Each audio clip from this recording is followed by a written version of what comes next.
faut faire gaffe là parce qu'avec les pierres pavées, le cheval et moi, hop, par terre. Bah oui, bah bien sûr que je suis content de vous retrouver dans le petit écran de TV Sud. Aujourd'hui, cette semaine, rendez-vous dans l'un des plus beaux villages de France, en Provence, tout près des gorges du Verdon, à côté du lac de Sainte-Croix. C'est Moustier-Sainte-Marie. Qu'est-ce que c'est beau, Moustier-Sainte-Marie, de par sa configuration.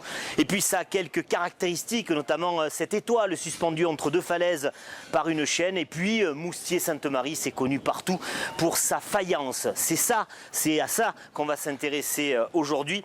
À une ancienne maison, à une ancienne fabrique de faïence, l'atelier Lallier. Enfin, c'est toujours en fonctionnement aujourd'hui.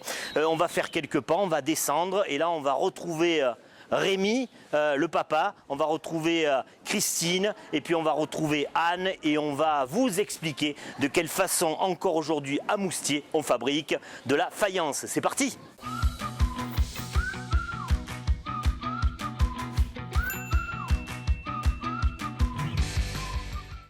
Rémi, d'abord, merci de nous recevoir. Avant de parler de la fameuse maison Lallier, on va évidemment faire un brin d'histoire et parler de cette faïence de Moustier. C'est venu comment? C'est arrivé de quelle façon? Alors, Moustier a profité d'une conjonction de facteurs heureux pour que ce site se soit renommé. Les matières premières sur place, dont l'argile, les autres matières premières qui le constituent, je ne vais pas rentrer dans tous les détails, l'énergie avec le bois, la force motrice avec l'eau, donc ça c'était le premier facteur. Deuxième facteur, c'est un facteur économique, donc c'était au fin 17e, début 18e. Besoin de refaire le trésor royal, il y a eu ces édits somptuaires qui ont mis une partie à la fonte de l'orfèvrerie de la noblesse. Les produits qui ont remplacé cela, ça a été la faïence. Alors les faïences, parce que dont celle de Moustier, de Rouen et de Nevers. C'est les trois grands centres fondamentaux français de la faïence stannifère. 19e, ça a été le déclin. Il y a toujours des hauts et des bas. 19e, le déclin, arrêt de la fabrication de faïence, enclavement, etc. Tout ça, ça a contribué à la fin de ce site faïencier. Et la Renaissance, ça date de l'après-Seconde Guerre mondiale, principalement fin des années 60 et ensuite. Voilà. Alors mes parents ont commencé, alors c'est une entreprise familiale, c'est 3 générations de faïenciers. Lallier, c'est 3 générations de faïenciers. Alors il y a les fondateurs, Jacques, mon père, qui nous a quittés, ma mère, Raymonde Lallier, qui est encore là, qui a 95 ans, elle va sur le centenaire, mon épouse Lucette, moi-même Rémi Lallier, et les 2 sœurs, Christine et Anne, voilà, qui sont la 3e génération. Rémi, qu'est-ce qui caractérise ce qu'on appelle le moustier? C'est quel style? C'est quelle technique? Alors le moustier, déjà, il y a là-bas, c'est la matière première. C'est une pâte argilo-calcaire colorée à l'oxyde de fer qui donne cet aspect rosé du tesson, qu'on appelle aussi biscuit. Ce tesson, ce biscuit, est recouvert après d'un émail opaque. Donc ça, c'est très important. C'est pas une couverte, un émail transparent, un émail opaque, essentiellement blanc. J'ai fait un peu de jaune aussi. Donc ça aussi, c'est le côté matière. Après, les styles, vous savez, ça a parcouru 3 siècles. Donc en 3 siècles, ça a évolué constamment. Alors c'était destiné à l'aristocratie, c'était toujours une faïence précieuse. Les premières faïences ont été en camaïeu bleu. C'est pour une considération purement technique. Ils ne connaissaient qu'un oxyde, l'oxyde de cobalt. Et on développe le bleu. Après, Olyris, 2e grand faïencier de Moustier, a ramené d'Espagne d'autres colorants métalliques et on a pu peindre de la polychromie, des verts, des ocres et du bleu. Rémi Lallier, la mémoire de la faïence, j'ai vu que vous connaissiez son histoire du bout des doigts et puis cette mémoire de la famille Lallier. Aujourd'hui, la faïence de Moustier, elle va comment? Elle subit le contre-coup des problèmes économiques actuels. C'est quand même pas facile. Et moi, je pense qu'en France, on ne peut faire que de la haute qualité. Faire du très bas de gamme, on ne pourra jamais. Ça se fera en Tunisie ou en Asie. Et on ne peut pas lutter contre ces gens-là. C'est pas possible. Donc, de la qualité, ça se paye. C'est de l'authentique. Et bon, on a quand même des problèmes un peu de perte de clientèle.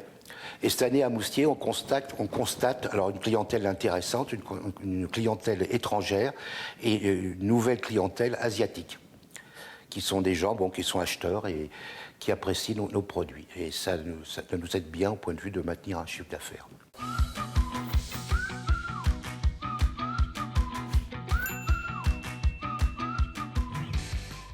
va essayer de percer le secret du moustier. Ça va être difficile. Ouais, c'est difficile. Et d'avoir là la présentation des étapes qui permettent sa fabrication. On est au sous-sol de l'atelier. Voilà, c'est le lieu où on fabrique la matière première. C'est une rareté dans notre métier de fabriquer la matière première. Nous sommes les seuls sur Moustier parce que ça va être un côté très chimie appliquée. C'est un mélange de 5 terres de carrière. Alors la plus grande partie, c'est de l'argile, mais il y a du kaolin, du tal, de la calcite, de l'oxyde de fer, puisque Moustier, c'est une terre colorée, donc on doit avoir forcément une terre colorée.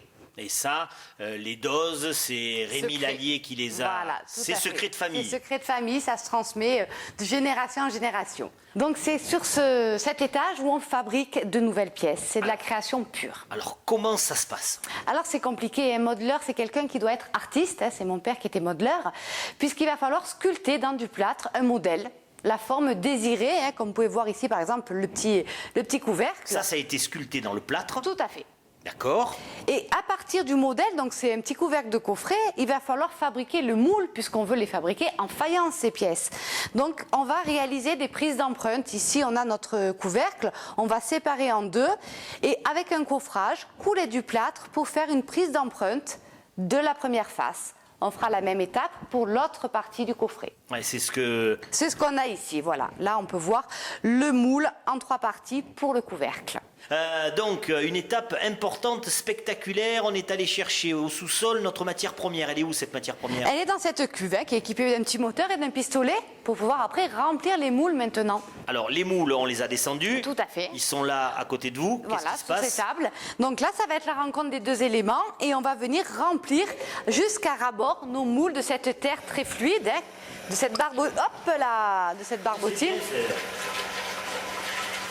Et là, c'est la magie du plâtre. Le plâtre va commencer à absorber l'eau de la matière. Il nous faut à peu près entre une demi-heure et 1h30, selon le volume des pièces, pour avoir l'épaisseur de l'objet. Alors, ensuite? On a rempli nos boules, on va laisser donc le temps qu'il faut, et puis après, il va falloir les vider, puisque l'intérieur va être liquide, et donc on va vider le surplus de matière, et il ne restera que l'épaisseur de l'objet. Il va falloir le sortir, l'objet, on peut le démouler, donc il faut attendre au moins le même temps. Et là, il faut faire les opérations de rachevage. Bon, on a fini cette étape-là. Et oui, mais avant la cuisson, il va falloir faire l'ébarbage. Puisqu'on travaille avec les moules, il va falloir enlever les coutures. Anne, nous voilà aux portes du four. Donc on va venir ici, je commence à monter mon four. Hein. Les pièces en cru. On va les installer sur cette sole et monter jusqu'en haut de l'armoire. On met à peu près 6 chariots pour remplir le four. Hein. C'est beaucoup de semaines de travail. Et ça va cuire. Alors, c'est une montée en température. De température ambiante, on va monter à 1020 degrés. Le bain d'émail. Alors, le bain d'émail. L'émail, c'est ce liquide blanc. C'est ce liquide. On dirait du lait, mais c'est du verre. Alors, oui, c'est difficile à imaginer. Hein. Et du verre comme vos lunettes? Exactement pareil. Sauf qu'on ne peut pas l'avoir transparent, il faut opaque pour cacher le rose de la matière. Notre fond est blanc, donc c'est à base d'oxyde d'étain. Ça va se faire donc par trempage, ce bain. Et on va voir que ça se matifie, ça boit très rapidement. Mon anse est sèche. Ah ouais. C'est presque magique. Je pensais que c'était fini, mais non. Et non. Maintenant, on désémaille. On est un peu compliqué en faïence. Ouais. Avec une éponge, on va enlever l'émail qui est sur le pied de la pièce. Pourquoi? Parce qu'à la deuxième cuisson, ce verre va devoir se vitrifier. En rentrant en fusion, il va devenir pâteux et ça risquerait de coller à la plaque. Donc, qu'est-ce qu'on va faire ici? Eh bien, on arrive à la décoration. La moitié du travail. De tout ce qu'on a vu, c'est la moitié du travail. Mais avant la décoration, il va falloir authentifier. Ça ne doit pas être anonyme. Il faut un nom et il faut dire à Moustier, dire clairement où nous sommes. On a notre signature et avant, on va préparer, donc les décoratrices vont préparer le décor avec ce qu'on appelle un poncif. C'est ce bout de papier calque piqué du décor et avec un bout de tissu rempli de noir de fumée, on va taper comme ceci. Ça va nous donner, comme vous pouvez voir ici, les grandes lignes du décor. Si on cuit maintenant la pièce, elle sera blanche. Ça va brûler à la cuisson. D'accord. Et là, ça va permettre à la décoratrice ou au décorateur de suivre. D'avoir les grandes lignes, parce qu'elle ne va pas suivre de manière scrupuleuse. Hein. Ça nous donnera la proportion de l'oiseau, de la fleur, etc. Alors on voit votre maman qui Ma est en train maman, de travailler, oui. la preuve que c'est bien en famille. Ah, des générations, oui. Votre sœur qui vous a refilé le bébé au niveau du Aujourd'hui, commentaire et qui tout vous a à fait croire fait. qu'elle était taphone. Voilà ce qu'on voit et elles sont en train de décorer. Alors on a une décoration d'un côté classique et puis on a une décoration plus moderne. Plus Hein. moderne. On voit que il faut se tenir au goût du jour. Anne, c'est quasiment la dernière étape. L'ultime cuisson. Donc là, comme fait ma sœur, elle réalise la constitution du four. On va mettre les pièces décorées. Donc il ne faut pas qu'elles se touchent les unes des autres, hein, ces pièces. Et c'est comme la première, c'est une montée en température, de température ambiante, 980 degrés. Quand on va, après tout ça, ouvrir le four, on a là donc bien des pièces de moussier. Des pièces de moussier. Les pièces sont donc brillantes, l'émail s'est vitrifié, les décors vont être éclatants et les pièces magnifiques. Anne, on va vous inviter aux côtés de votre sœur, puisque c'est le cas quand vous travaillez, de rentrer dans le champ. D'abord, on a remercié votre papa, on remercie toute votre famille de nous avoir si bien reçus. Et je suis sûr que de l'autre côté du petit écran, on se dit, on aimerait bien faire cette visite. Est-ce que c'est possible? C'est possible. Tous les jours, du lundi au vendredi à 15h, on propose aux particuliers la visite. Elle dure à peu près 1 heure. Alors l'atelier l'Allier, c'est pas qu'un atelier, c'est aussi une boutique, elle est ouverte?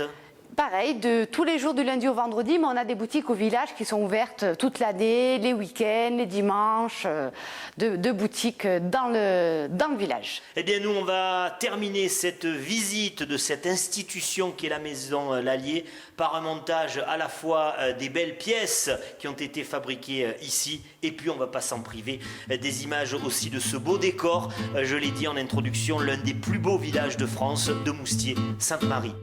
Hold hard, don't beat so loud. For me, keep your calm as he walks out on you. No tears, don't you come out. If you blind me now, I am defeated.